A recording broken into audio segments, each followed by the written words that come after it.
आसमान से गिरा खजाने का बक्सा। एक छोटे से पहाड़ी गांव में रमेश नाम का एक गरीब लकड़हारा रहता था। वह रोज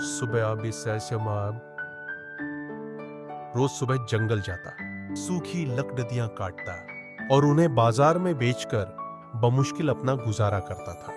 रमेश मेहनती और ईमानदार था, पर उसका मन हमेशा गरीबी के कारण उदास रहता था। वह अक्सर आसमान की ओर देखकर प्रार्थना करता कि उसे कहीं से कोई धन मिल जाए, ताकि उसकी मुश्किलें खत्म हो जाएं। एक दिन जब रमेश दोपहर में जंगल में एक बड़े बरगद के पेड़ के नीचे बैठकर रोटी खा रहा था, तभी एक तेज आवाज के साथ भड़ाम कुछ उसके पास जमीन पर गिरा।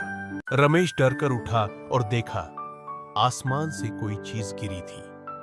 वह एक बड़ा पुराना लकड़ी का बक्सा था, जिस पर बारीक नक्काशी की हुई थी और वह सोने जैसी धातु की पट्टियों से बंधा हुआ था। रमेश की आंखें फटी रह गई। शायद यह भगवान का चमत्कार है, उसने सोचा। वह तुरंत बक्से को खोलने की कोशिश करने लगा। बक्सा मजबूत ताले से बंद था। उसने कुल्हाड़ी से ताला तोड़ने की बहुत कोशिश की, पर नाकाम रहा। हार मानकर वह भारी बक्सा अपने कंधे पर लादकर बड़ी मुश्किल से गांव की ओर चल पड़ा। गांव में पहुंचकर उसने सबसे पहले गांव के मुखिया को वह बक्सा दिखाया। मुखिया ने भी ताला तोड़ने की कोशिश की, पर विफल रहे। पूरा गांव यह रहस्यमयी बक्सा देखने के लिए इकट्ठा हो गया। सबने कहा कि यह किसी खजाने का बक्सा है और इसे राजा के पास ले जाना चाहिए। रमेश के मन में लालच आने लगा। वह सोचने लगा कि अगर मैं इसे राजा को दे दूंगा तो मुझे क्या मिलेगा? क्यों ना मैं इसे छिपा कर रखूं और किसी मजबूत औजार से इसे तोड़ने की कोशिश करूं। लेकिन फिर उसे अपनी मां की सिखाई हुई बातें याद आईं। ईमानदारी सबसे बड़ा धन है।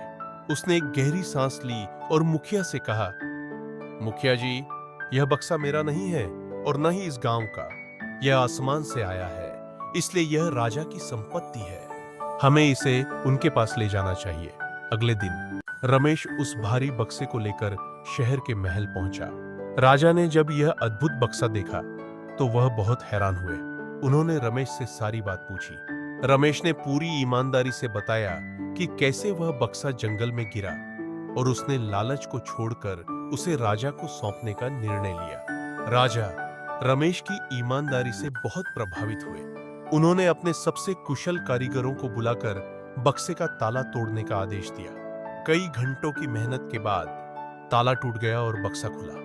सभी लोग उत्सुकता से बक्से के अंदर झांकने लगे, लेकिन बक्से के अंदर कोई सोना चांदी या जवाहरात नहीं थे। बक्से के अंदर केवल एक पत्थर की